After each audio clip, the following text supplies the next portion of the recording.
She thought her performance would earn my forgiveness after I caught her cheating. Well, fellas, it's been a wild couple of weeks, and I just need to get this off my chest. First off, let me just say, never thought I'd be hiring a private investigator for anything, let alone to track my wife. I mean, how cliche, right? Like something straight out of a noir film. Yet here we are. Let me backtrack a little here. About 2 weeks ago, an old friend of mine, let's call him Bob, ran into me at the bar and dropped a bombshell on me. Apparently, he had spotted my wife heading into some guy's apartment. No idea who the guy was, just knew the apartment. Naturally, I was shaken, but I wasn't ready to accuse her without confirming it. I decided to confront her calmly, no accusations, just asking if she'd been anywhere unusual lately. To my surprise, she denied it, and not just casually, but totally. It was as if she'd just erased that entire scenario from her mind. I knew something was off. So, I did what any sane person who's watched too much Sherlock would do. I hired a private investigator. A simple online search, and I found a PI with an office right here in our city. Dealing with infidelity cases was their bread and butter. Who would have thought? Right.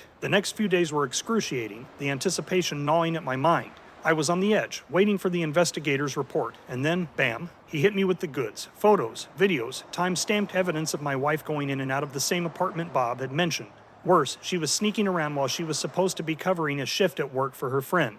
The betrayal was so intense it was almost physical. I took all the evidence and went full-blown CSI on it. I printed out every single photo and even looped the videos on a tablet I had charging on the counter, so they'd keep playing over and over. I left it all there on the counter, waiting for her to come home. I retreated into my home office, my sanctuary, away from the tumultuous thoughts that were clouding my mind.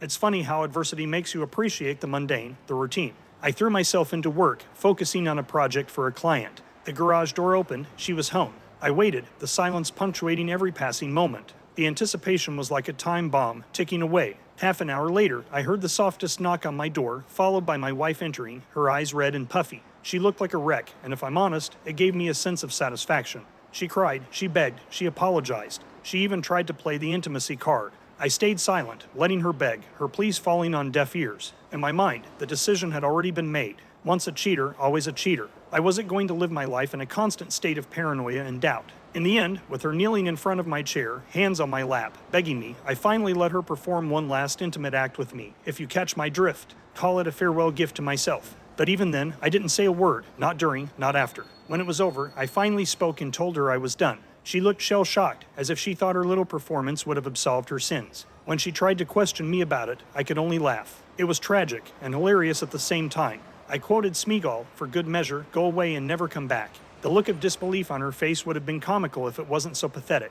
She was silent as she packed up her things, the quiet interrupted only by her occasional sniffles. I watched her, a strange sense of satisfaction washing over me. Once she was gone, I picked up the phone and dialed my lawyer's number. The divorce papers would be on the way soon. No more lies, no more cheating, I'd had enough. The house felt emptier, yet somehow lighter after she left. It's strange how the end of a relationship can feel like a burden lifting. You know that cliche, it's better to have loved and lost than never to have loved at all. Bullshit. It's better not to be cheated on and lied to. Period. I've got no time to mope around, feeling sorry for myself. There's no room for that kind of negativity in my life anymore. As far as I'm concerned, it's onwards and upwards from here. There's a whole world out there waiting for me, and I intend to embrace it with open arms. There's no looking back now. I've closed the door on that chapter of my life, and I'm ready to start a new one. Life's too short for drama and unnecessary pain. I won't lie, there are moments when I'm hit by the enormity of what's happened.